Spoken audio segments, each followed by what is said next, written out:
ایک مثال یاد رکھنا کہ نبی کریم صلی اللہ علیہ وسلم سے اتنی شدید محبت تھی حضرت اویس کرنی کو کہ انہوں نے اپنا ٹیلی پیتھی سے یا اپنے دل کی طریقے سے رابطہ جوڑ لیا نبی کریم صلی اللہ علیہ وسلم سے، لیکن نبی کریم صلی اللہ علیہ وسلم کے پاس آنا، انہیں دیکھنا، ان کی زیارت کرنا چاہتے تھے، لیکن ماں اجازت نہیں دے رہی تھی، ٹھیک ہے، اور ماں بڑھیا بھی تھی اور یمن تھا، اور آج کی بھی سائنس کو سمجھ نہیں آتی ہے، فون پہ تو یہ ویڈیو کال تو اب ہمیں سمجھ آ رہی ہے کہ کیسے ہوتی تھی، لیکن صحابہ کرام نے خود دیکھا کہ حضور صلی اللہ علیہ وسلم بیٹھے ہوئے مسکرائی جا رہے ہیں، کوئی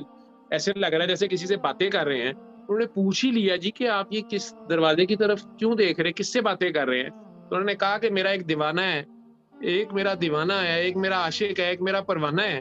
یمن میں ہے تو وہ میرے سے باتیں کر رہا ہے۔ تو سارے بڑے پریشان ہو گئے، تو انہوں نے کہا اچھا جی تہاڈی تے چلو کرامت ہوئی، تسی تے کر ہی سکدے ہو، لیکن ادھروں بندہ کہ تو عشق کی اتنی طاقت ہے، عشق جو پیور ہو صحیح تو وہ صحیح عشق، وہ دل سے دل کو راہ ہوتی ہے، ٹھیک ہے، وہ وہاں بیٹھے جیلس نہیں ہو رہے تھے کہ یہ جو ارد گرد سارے بیٹھے ہوئے ہیں انہیں زیادہ مل رہا ہے اور میں دور بیٹھا ہوا ہوں، یا پاس بیٹھے ہوئے جو تھے وہ جیلس نہیں ہو گئے کہ لو جی سانوں پتہ نہیں لگتا پیا ਉਹਦੇ ਨਾਲ ਕੋਈ ਕੱਲੀਆਂ ਹੀ ਗੱਲਾਂ ਪਾਈਆਂ ਨੇ ਵੱਖਰੀਆਂ ਹੀ ਪੀਂਘਾਂ ਪਾਈਆਂ ਨੇ ٹھیک ہے وہ عجب عشق تھا اور عجب شان تھی تو اس کے باوجود جبکہ وہ حضرت ویسے کرنی وہاں سے سرکار کے پاس آنے کی بار بار اجازت لے رہے ہیں اور ان کے مقابلے میں ابو جہل کے پاس نبی پاک روزانہ چل کے جا رہے ہیں وہ محروم رہ گیا اس کو روزانہ زیارت ہو رہی ہے ٹھیک ہے اور ویسے کرنی وہاں بیٹھے تڑپ رہے ہیں لیکن یہ نقطہ سارے سمجھ لیں کہ سرکار نے انہیں کہا چاہے ان کی ماں مسلمان تھی نہیں یا انہیں اجازت نہیں دے رہی تھی سرکار کے پاس آنے کی یا پہچان نہیں رکھتی تھی یا اصل میں وہ بوڑھی تھی جو بھی تھی تو سرکار نے انہیں ماں سے نہیں جدا ہونے دیا انہیں کہا نہیں ماں سے نہیں تم نے آنا ٹھیک ہے تم نے وہاں سے نہیں آنا تو وہ اب سرکار سے وعدے لے رہے ہیں کہ اچھا جب بھی میری امی اجازت دیں گی جب بھی میں آ سکوں گا تو پھر یہ میرے سے وعدہ کریں کہ آپ مجھے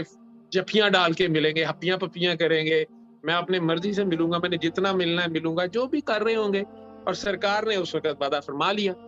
ٹھیک ہے اور کوئی بات تھی تو صحابہ کرام نے کہا کہ جی ہم بھی اس کو دیکھنا چاہتے ہیں کوئی سانو بھی ویڈیو دکھا دیو کوئی ویژن دکھا دیں سرکار کر بھی سکتے تھے سرکار نے فرمایا کہ نہیں وہ بڑی حیا والا ہے بہت شرمیلا ہے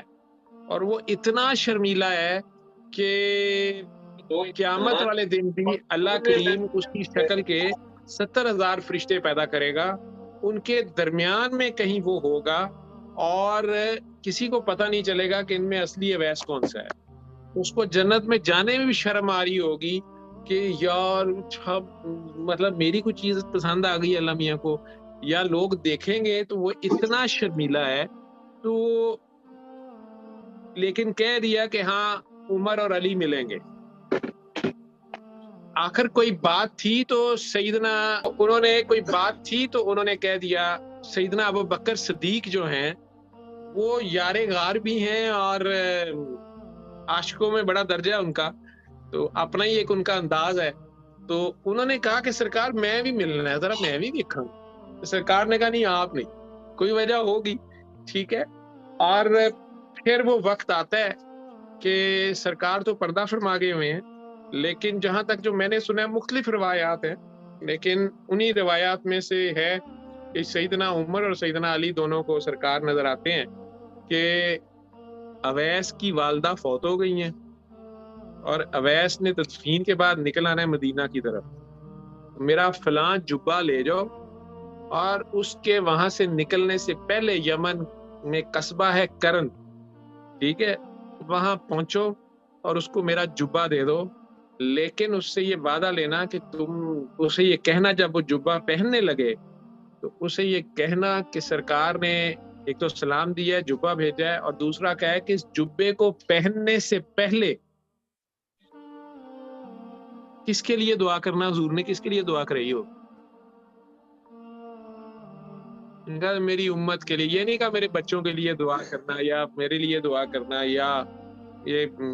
نہیں انہوں نے کہا میری امت کی بخشش کے لیے تو اللہ سے قیامت کے دن میری امت کی بخشش کا وعدہ لے یعنی اس کی اللہ سے اس اویس کی اللہ سے ایسی ہے یہ کوئی بات سمجھ ہی نہیں آ رہی ہے کہ سرکار کہہ رہے ہیں حضرت اویس دعا کریں گے، اور کہلوانے والے ہرکارے کون ہیں؟ حضرت علی اور حضرت عمر بھی عاشق ہیں، لیکن کوئی عجیب راز ہے اس میں۔ اور وہی بات ہوئی کہ جب وہ لوگ، اور نشانی یہ ہے کہ اس کے ہاتھ میں وائٹ ہے اس کا ہاتھ، لیکن دور دور سے دیکھنے میں لگتا ہے کہ شاید برس ہے، بٹلائگو ہے شاید، لیکن وہ ہاتھ اتنا گورا ہے، اللہ نے اس کو روشنی، چمکدار ہاتھ ہے اس کا،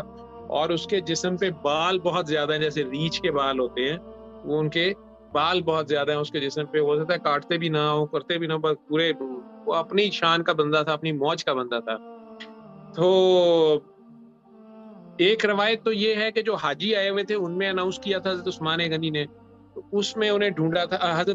عمر فاروق نے، ان کا دور آ چکا تھا، سیدنا ابوبکر صدیق پردہ فرما چکے تھے، ٹھیک ہے۔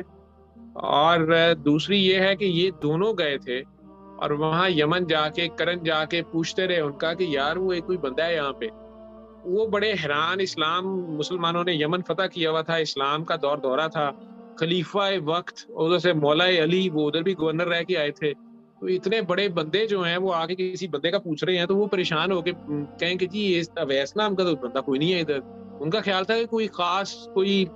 سینیٹر صاحب کو یا کوئی ایم پی اے صاحب، ایم این اے صاحب کو کوئی بڑی چیز ڈھونڈ رہے ہیں۔ اب یہ دونوں بار بار کہیں کہ نہیں وہ اس نام کا بندہ ہے، اس کا حلیہ ہے، تو آخر کار ان میں سے کسی نے کہا وہ ایک دیوانے کی بات تو نہیں کر رہے آپ؟ نہیں، کون دیوانہ؟ کیا مطلب؟ انہوں نے کہا یہ ایک دیوانہ ہے، اس کو تو سارا شہر جو ہے لاہوریاں دی زبان چ تھک لاندہ رہندا ہے۔ یہ کی مطلب؟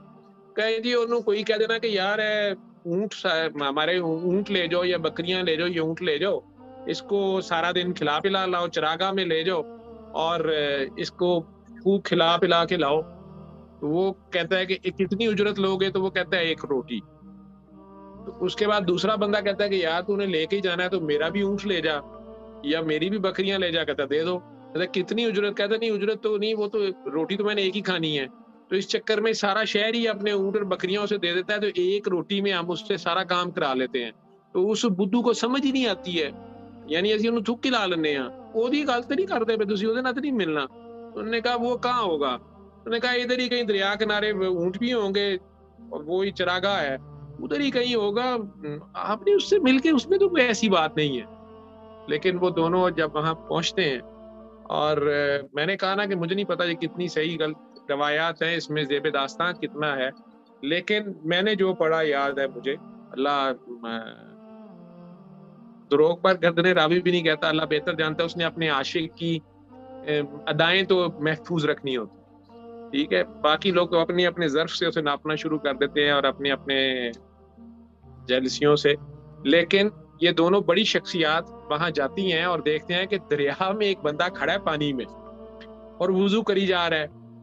اور وضو کا بھی اپنا ہی انداز ہے، پتہ نہیں نہاتا پیا ہے کہ وضو کرتا پیا ہے کہ پتہ نہیں کی کری جا رہی۔ اب دونوں نے دیکھا تو ہاتھ بھی چمک رہا تھا، بال بھی تھے، تو سیدنا عمر نے انہیں کہا کہ یا ویس السلام علیکم، تو انہوں نے دیکھا اور کہا کہ یا عمر یا علی وعلیکم السلام۔ اب یہ بڑے حیران ہوئے، یار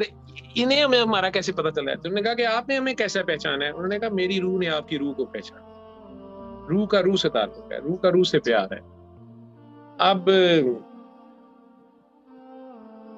بیٹھ گئے، تو انہوں نے کہا کیسے آئے ہیں؟ انہوں نے کہا سرکار نے بھیجا ہے، جو گل دسنی ہوئے دس دینے انہوں تو ان کی والے نہیں بھی پتا ہوتا۔ میں نے کہا اچھا سرکار نے بھیجا، سو بسم اللہ۔ حالانکہ سرکار کو پردہ فرمائے سال سے اوپر ہو چکا ہے، وہ سرکار نہیں گلاں جاری ہو ساری نے ساری، وہ نہیں پتا چلا ہوا۔ تو کیا حکم آیا ہے؟ ان میں سے کسی نے کہا کہ وہ شاید آپ وضو کر رہے تھے۔ انہوں نے کہا جی۔ نے کہا اصل میں آپ سرکار کے ساتھ نہیں رہے نا، تو وضو جو ہے نا میں آپ کے سامنے کرتا ہوں، تو ترتیب ذرا دیکھ لیں۔ انہوں نے کہا جی اچھا۔ انہوں نے کر لیا وضو، کسی نے ایک نے اس کے سامنے انہیں وضو کر کے دکھایا۔ انہوں نے کہا آپ دونوں تو بہت ساتھ رہے ہیں، تو آپ نے تو سرکار کو قریب سے دیکھا ہے، تو ان کی بھویں ملی ہوئی تھی یا فرق تھا آپس میں؟ اب یہ دونوں صاحبان، ایک کہے کہ ملی ہوئی تھی، دوسرا کہے کہ نہیں تھوڑا فرق تھا،